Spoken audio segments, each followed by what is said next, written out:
DLS Wave, and we are back again.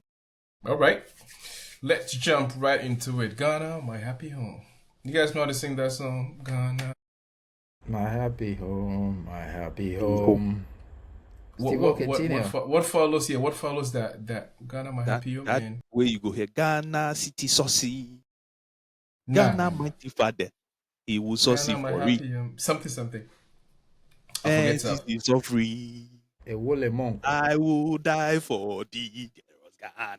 I will die for thee, Ghana. Let's roll. We're back again with Ghana, our motherland. So usually, just like us, traveling overseas, I think it's a lot of people's dream, right? First time traveling, excitement. Whole family goes to the airport to see you off. You guys get that experience before? You travel, your family come see you off? Sure. The whole airport was packed, almost 15 people. No, but honestly, you think, is it the same as before? Before, I knew people did that a lot. When somebody's going overseas, the entire family comes to see them off. Is it the same in 2025? People still do it. Yeah, I think the only difference is now because a lot of people have traveled before. Mm-hmm. So when they're going on subsequent trips, it's just like one or two people. But yeah. I think still with families who are having someone travel out for the first time, yeah, they still do that. You see it often at the airport.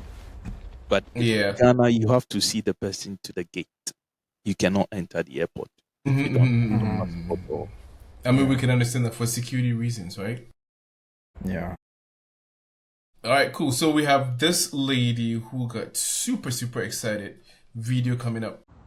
I just wanted to come on here and say, I got my visa. We're going to Ghana. Out of 16 of us, mine was the only one to be delivered via mail, and I had the earliest release date, so June 9th. They said it was ready June 9th. I got confirmation today. They put it in the 12th. Today's the 18th. I just checked the mail, and here it is. So as you can tell, she was super, super excited because she got a visa to travel to Ghana. I think it's her first time to come to Ghana. So just like us, just like anybody in the all over the world, once you get a visa to a country that you've probably been dreaming for a long time to visit, you get super excited. It's like you're over the moon and you can't wait to share the news with the world. So this is exactly what the lady did. But the most interesting thing about this video is that she got a lot of hate comments in her comment section, and also people who are trying to kind of demotivate her or kind of make her understand that it's not all that she think it is. Regarding the country that she wants to visit. And the country in question is Ghana, Ghana. So guys, why do you think she got these kind of comments in the comment section? Because usually people get excited and other people get excited for them as well. But in this case, people are like, oh, why are you going to Ghana? It's like, what do you think you're going to gain in Ghana? What's in Ghana that is getting you so excited? So I'll throw it over to you guys. Sometimes it is difficult to understand the Ghanaian. Mm-hmm. It is. You think this is just a Ghanaian thing or it's literally like an African? No, I want to focus on my people. Right? Sometimes people, just because they have their phone and they just want to exhibit that form of negativity, I think it fills their soul, I don't understand why somebody is happy because, truly speaking, I think most of us, we did not mention a word until our day to leave or close to the day to leave. That is when we told a couple of people, because where we come from, the moment you get your visa, you are like, everybody becomes an enemy. All of a sudden, they become the wizard and the witch, that wants to do you stuff, So I think that has grown into the moment we see somebody excited about something, the moment we get it, we will hide it. It becomes a problem, and you're like, "Why are you excited?" People are. Is it what we call campaign? Is this campaign or? Yeah. Total. So it's campaign, yeah. Mm-hmm. Yeah. But S said something really, really interesting. As S said, rightfully so, I was thinking about the same exact thing. Why is it when we get visas to travel, we do not want to inform anybody, not even our closest friends? Until the very last day when we're about to board or when we're about to leave the country, that's when we tell people we're traveling. Some even do first, and once they get into they get to the destination, then they kind of call back home and try to tell people, hey, I'm out of the country. Why do you think we do that? I think two main reasons. Before I go to those reasons, let me just say that in general, Ghanaians, we're focusing on Ghana, right? Are very superstitious, right? I know there are other superstitious places around the world, and sometimes some races are even more superstitious than us. But I think we take it to the extreme, and I would say ours is kind of more direct, right? You hear them talk about back to sender and all these things, right? So in short, we're very very superstitious, and that is one reason. Another reason why this happens is there have been examples that we've seen or heard.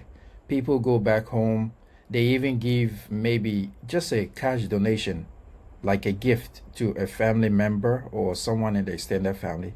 And then all of a sudden they get to the airport, and if it's a man, all of a sudden the immigration officers are seeing a lady's picture in his passport, and vice versa. So yeah, there have been some. I haven't had any personal experience, like know anyone directly, but there are cases we hear people confessing online about how they've been cornered spiritually by relatives who don't like them. Actually, there was a time somebody even said that on an auntie's deathbed, she confessed that she was the one who caused the person's deportation, because when she was leaving, she didn't inform her, so she was hurt. And apparently she had some witchery sort of thing in her. Yeah, but do you think she's trying to take credit for something she did not really do? Because can she really cause the deportation of the person she's talking about? Well, I think I cannot believe in these spiritual things, and I think that yes, it is possible. They can cause something. They can cause an event that would make you fall in trouble. So yeah, I mean. So then it's justified. People who do not want to review all this information before they travel, is it justified? I think it is. It used not to be, but it's become a very popular notion, and so I think it's justified because people just want to protect what is due them until after they achieve it, because you don't know if it's true or not. But if it's true, then you want to avoid it. So I think that's why everybody's kind of doing the same thing now. Yeah, but as let's take for instance, it's you, right? And you're real like we call in Ghana like pussy, or your body, right? Traveling right overseas, right, and did not let you know, and then it's one day, boom, he calls you like, yo, I'm in DC, right? I just left the country. I mean, how are you gonna take that?